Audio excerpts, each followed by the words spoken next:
How you doing, everyone? It's Kevin. I'm back with another video here.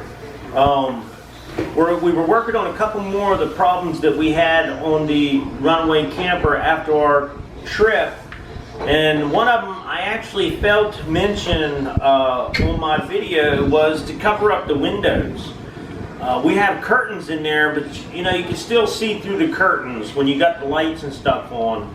And this here, what I did is I went out and picked up one of them window blinds, the old-fashioned one, the one that you put on a reel, or it's on a reel, that you can pull down and it would go up on its own. So what I did was I took this and laid it out and measured the window, and I cut it 1 inch bigger all the way around. Then I cut little 1-inch squares out of each corner, and I took some Gorilla Glue and glued them back together, and then put some tape on them, just some clear tape, right on the edge there, so that it would hold them down. Now these have been setting for a couple of days, so they're pretty good and dry. And then we took some Velcro, 3 pieces on the top and 3 pieces on the bottom. And that's just the sticky Velcro. We're hoping that it stays on there okay. It should. But we're going to take it out there and try it in the camper and see if they actually fit. I haven't even tried them yet, but you guys will be the first to get to see it. So let's get out there and get them put on. Alright, we're going to get our curtains down. This is going to be the first one. I've never tried these, and I tried to make them about 1 inch bigger. I'm just hoping, man, they're going to be super tight. So let me see here what we can do. Do the 2 top ones there.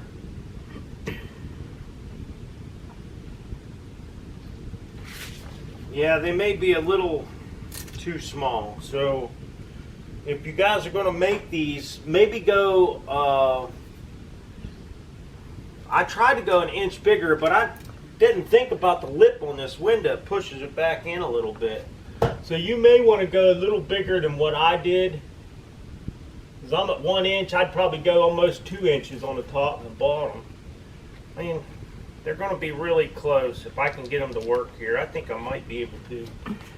We'll try. Sure don't want to stick.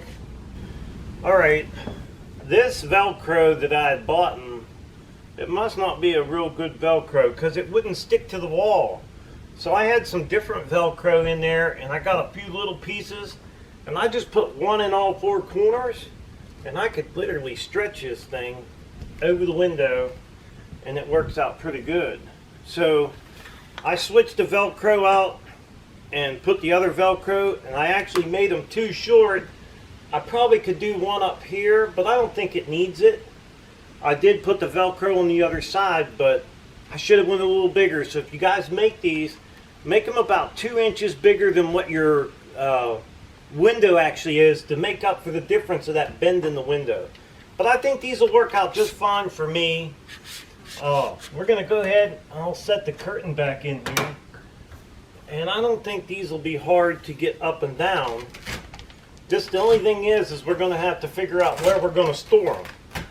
Now my wife was talking, if these don't work out, if these blinds don't work out, what we might do is she suggested to sew some backing on this curtain. That way it will be, you can't really see through it. So we might eventually do that, but right now we're going to go ahead and use these and see how they work out. So I'm going to go ahead and finish putting the other one up, and I'll get them put on.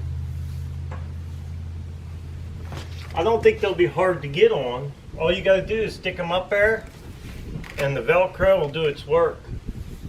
And then you got a nice private spot. And one thing about the Runaway camper is, you're setting right level with the windows, and actually when somebody walks by your camper, they're actually higher and can see right inside your camper. So, it's a good thing to have your windows blocked out there. So I'm going to go ahead and get the other side going. Okay, another problem we had was these mattresses sliding apart. So what we did, the only thing we could find was we got a mattress cover. And it was, I could only get like a full size, and it's actually 57 inches wide. Well, this bed happens to be 40, right around 48 inches high, wide. Okay, that's what it is, wide. The other one was 57 inches. This one's 48. So what we did is we took the mattress cover and we cut it. We put the pillows inside of it, and we clamped it together on the sides, and she sewed it down both sides and the bottom. We still have the zipper up in the front in case we want to take it apart and clean them or whatever like that.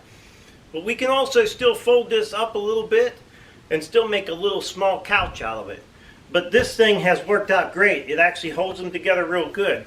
The only problem is when you get one of these, you're going to pay about $44, around $44, $45 for this mattress cover, and you're going to cut it up. So, you know, I don't know if you want to take the chances on cutting one up, but I did, and it seemed to work out good for me. So we got in here, moved around on it, and they stay into place really good. So that helped us out a lot. Now, if I had it to do all over again, I wouldn't have cut my mattress into 3 parts. I would have left it all in one piece and just left it a bed.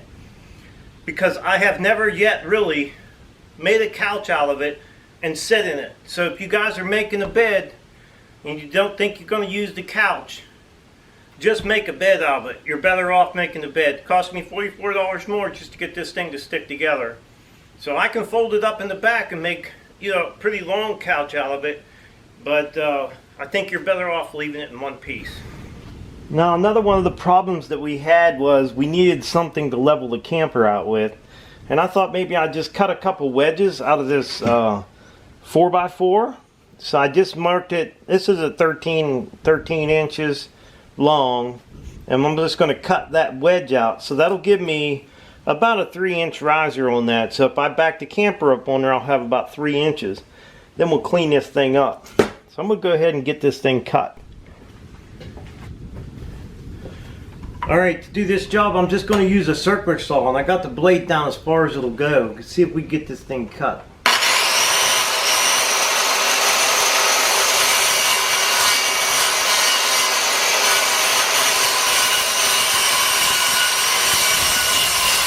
Okay, we got us a wedge now. I think this will do okay for backing the camper up on it. That way I can at least weighs around 3 inches. It'll raise one side. Now I'm going to just take a drill bit and I'm going to drill a hole through here and make a little handle for it. I'm just using a 5/8 drill bit. We're going to drill a hole through the whole thing.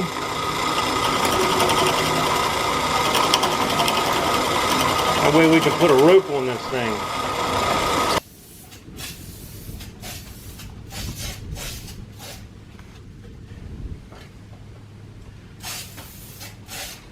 Alright, we got one wedge. And I think this will be okay to set the camper up on it. Just drive up on it. It's only going to give me about 3 inches, but I think it'll be good enough. I never really went anywhere that I needed more than that. So I'd like to tell everybody thanks for watching the video. I hope you guys enjoyed it. Don't forget to subscribe, leave me thumbs up, thumbs down, or a comment if you'd like. Till next time.